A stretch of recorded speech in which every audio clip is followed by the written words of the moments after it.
అపోస్తలుడైన పౌలు ఎఫెసీయులకు వ్రాసిన పత్రిక 1వ అధ్యాయము. దేవుని చిత్తము వలన క్రీస్తు యేసు అపోస్తలుడైన పౌలు ఎఫెసులోనున్న పరిశుద్ధులను క్రీస్తు యేసునందు విశ్వాసులునైన వారికి శుభమని చెప్పి వ్రాయునది. మన తండ్రి అయిన దేవుని నుండియు ప్రభువైన యేసుక్రీస్తు నుండియు మీకు కృపయు సమాధానమును కలుగునుగాక. మన ప్రభువైన యేసుక్రీస్తు యొక్క తండ్రియగు దేవుడు స్తుతింపబడునుగాక.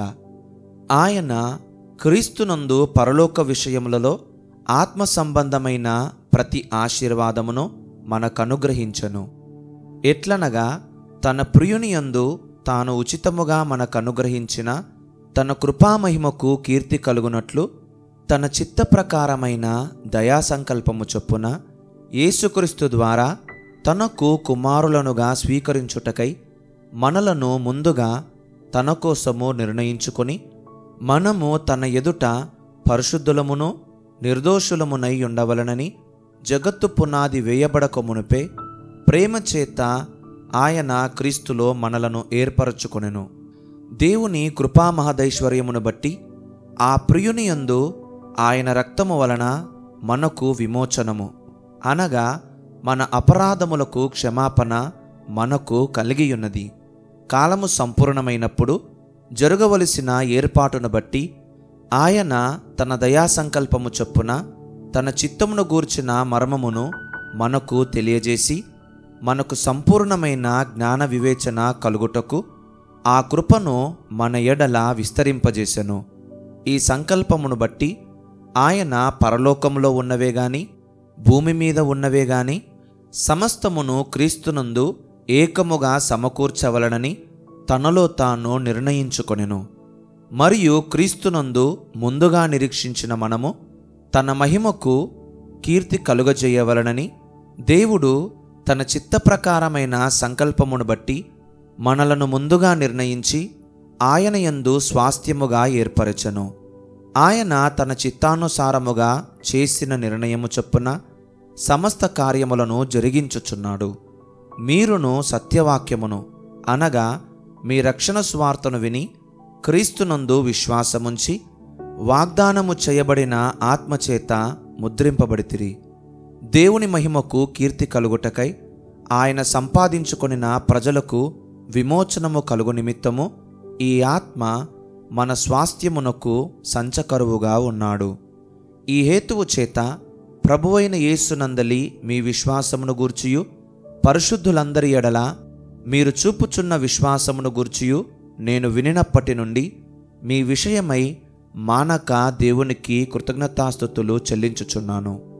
మరియు మీ మనోనేత్రములు వెలిగింపబడినందున ఆయన మిమ్మును పిలిచిన పిలుపు వల్లనైనా నిరీక్షణ ఎట్టిదో, పరిశుద్ధులలో ఆయన స్వాస్థ్యము యొక్క మహిమైశ్వర్యమెట్టిదో, ఆయన క్రీస్తునందు వినియోగపరచిన బలాతిశయమును బట్టి విశ్వసించు మనయందు ఆయన చూపుచున్న తన శక్తి యొక్క అపరిమితమైన మహాత్మ్యమెట్టిదో మీరు తెలుసుకొనవలనని మన ప్రభువైన యేసుక్రీస్తు యొక్క దేవుడైన మహిమ స్వరూపియగు తండ్రి తన్ను తెలుసుకొనుటయందు మీకు జ్ఞానమును ప్రత్యక్షతయును గల మనస్సు అనుగ్రహించున్నట్లు నేను నా ప్రార్థనలయందు మిమ్మను గూర్చి విజ్ఞాపన చేయుచున్నాను.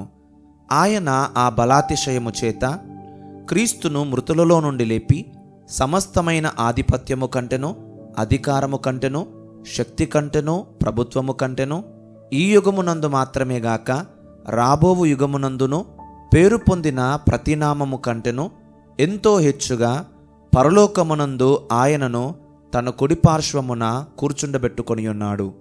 మరియు సమస్తమును ఆయన పాదముల క్రింద ఉంచి సమస్తముపైని ఆయనను సంఘమునకు శిరస్సుగా నియమించెను. ఆ సంఘము ఆయన శరీరము, సమస్తమును పూర్తిగా నింపుచున్నవాని సంపూర్ణతయై ఉన్నది. ఎఫెసీయులకు వ్రాసిన పత్రిక 2వ అధ్యాయము. మీ అపరాధముల చేతను పాపముల చేతను మీరు చచ్చిన వారయుండగా ఆయన మిమ్మును క్రీస్తుతో కూడా బ్రతికించెను. మీరు వాటిని చేయుచు వాయుమండల సంబంధమైన అధిపతిని అనగా అవిధేయులైన వారిని ఇప్పుడు ప్రేరేపించు శక్తికి అధిపతిని అనుసరించి ఈ ప్రపంచ ధర్మము చొప్పున మునుపు నడుచుకొంటిరి. వారితో కలిసి మనమందరమును శరీరము యొక్కయు మనస్సు యొక్కయు కోరికలను నెరవేర్చుకొనుచు మన శరీరాశలను అనుసరించి మునుపు ప్రవర్తించుచు కడమవారి వలనే స్వభావ సిద్ధముగా దైవోగ్రతకు పాత్రులమై ఉంటిమి. అయినను దేవుడు కరుణా సంపన్నుడయ్యుండి మనము మన అపరాధముల చేత చచ్చిన వారమై ఉండినప్పుడు సైతము మన ఎడల చూపిన తన మహాప్రేమ చేత మనలను క్రీస్తుతో కూడా బ్రతికించెను. కృపచేత మీరు రక్షింపబడి ఉన్నారు. క్రీస్తు యేసునందు ఆయన మనకు చేసిన ఉపకారము ద్వారా అత్యధికమైన తన కృపామహదైశ్వర్యమును రాబోవు యుగములలో కనుపరచు నిమిత్తము క్రీస్తు యేసునందు మనలను ఆయనతో కూడా లేపి పరలోకమందు ఆయనతో కూడా కూర్చుండబెట్టెను. మీరు విశ్వాసము ద్వారా కృపచేతనే రక్షింపబడి ఉన్నారు. ఇది మీ వలన కలిగినది కాదు, దేవుని వరమే. అది క్రియల వలన కలిగినది కాదు గనుక ఎవడునూ అతిశయపడ వీలులేదు. మరియు వాటియందు మనము నడుచుకునవలనని దేవుడు ముందుగా సిద్ధపరిచిన సత్క్రియలు చేయుటకై మనము క్రీస్తు యేసునందు సృష్టింపబడిన వారమై ఆయన చేసిన పని అయ్యున్నాము. కాబట్టి మునుపు శరీర విషయములో అన్యజనులయ్యుండి శరీరమందు చేతితో చేయబడిన సున్నతి గలవారు అనబడిన వారి చేత సున్నతి లేని వారనబడిన మీరు ఆ కాలమందు ఇశ్రాయేలుతో సహపౌరులు కాక పరదేశులను, వాగ్దాన నిబంధనలు లేని పరజనులను, నిరీక్షణ లేని వారును, లోకమందు దేవుడు లేని వారునయుండి క్రీస్తుకు దూరస్థులయ్యుంటిరని మీరు జ్ఞాపకము చేసుకొనుడి. అయినను మునుపు దూరస్థులైన మీరు ఇప్పుడు క్రీస్తు యేసునందు క్రీస్తు రక్తము వలన సమీపస్థులై ఉన్నారు.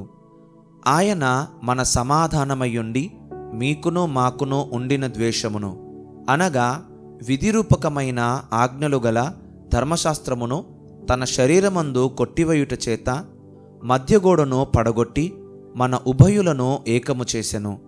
ఇట్లు సంధి చెయ్యుచు ఈ ఇద్దరిని తనయందు ఒక్క నూతన పురుషునిగా సృష్టించి తన శిలువ వలన ఆ ద్వేషమును సంహరించి దాని ద్వారా వీరిద్దరిని ఏక శరీరముగా చేసి దేవునితో సమాధానపరచవలనని ఈలాగు చేసెను గనుక ఆయనయే మనకు సమాధానకారకుడై ఉన్నాడు. మరియు ఆయన వచ్చి దూరస్థులైన మీకును సమీపస్థులైన వారికిని సమాధాన సువార్తను ప్రకటించెను. ఆయన ద్వారానే మనము ఉభయులము ఒక్క ఆత్మయందు తండ్రి సన్నిధికి చేరగలిగి ఉన్నాము. కాబట్టి మీరిక మీదట పరజనులను పరదేశులునై ఉండక పరిశుద్ధులతో ఏక పట్టణస్థులను దేవుని ఇంటివారునై ఉన్నారు.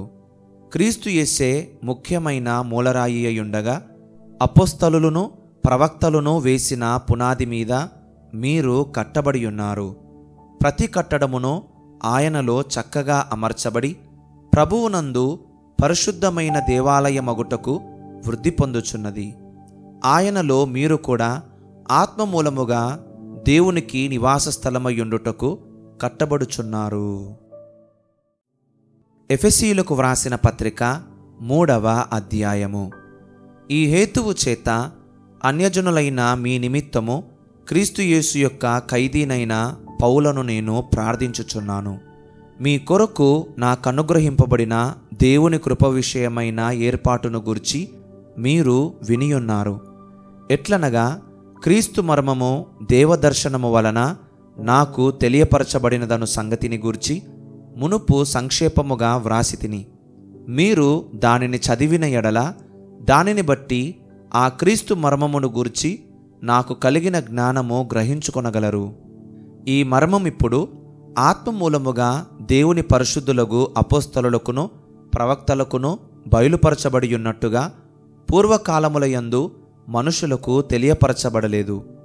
ఈ మర్మమేదనగా అన్యజనులు సువార్త వలన క్రీస్తు యేసునందు యూదులతో పాటు సమాన వారసులను, ఒక శరీరమందలి సాటి అవయవములను వాగ్దానములో పాలివారలునై ఉన్నారనున్నదియే.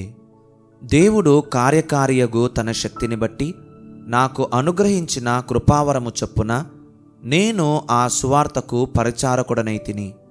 దేవుడు మన ప్రభువు అయిన క్రీస్తు యేసునందు చేసిన నిత్య సంకల్పము చొప్పున పరలోకములో ప్రధానులకును అధికారులకును సంఘము ద్వారా తన యొక్క నానా విధమైన జ్ఞానము ఇప్పుడు తెలియబడవలనని ఉద్దేశించి శోధింప శక్యము కాని క్రీస్తు ఐశ్వర్యమును అన్యజనులలో ప్రకటించుటకును సమస్తమును సృష్టించిన దేవుని యందు పూర్వకాలము నుండి మరుగయ్యున్న ఆ మర్మమును గూర్చిన ఏర్పాటు ఎట్టిదో అందరికిని తేటపరచుటకును పరిశుద్ధులందరిలో అత్యల్పుడనైన నాకు ఈ కృప అనుగ్రహించను.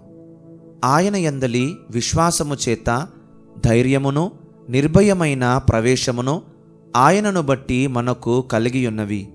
కాబట్టి మీ నిమిత్తమై నాకు వచ్చిన శ్రమలను చూచి మీరు అధైర్యపడవద్దని వేడుకొనుచున్నాను.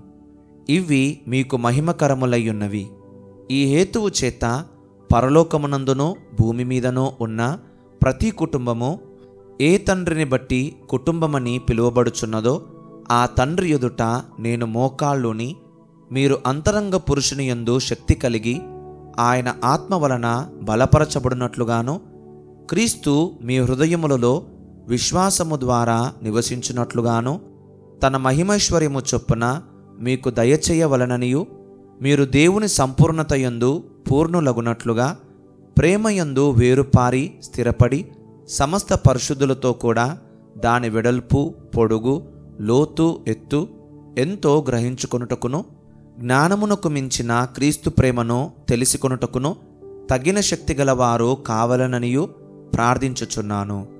మనలో కార్యసాధకమైన తన శక్తి చొప్పున మనము అడుగువాటన్నిటికంటేను ఊహించువాటన్నిటికంటేను అత్యధికముగా చేయ శక్తిగల దేవునికి క్రీస్తుయేసు మూలముగా సంఘములో తరతరములు సదాకాలము మహిమ కలుగునుగాక.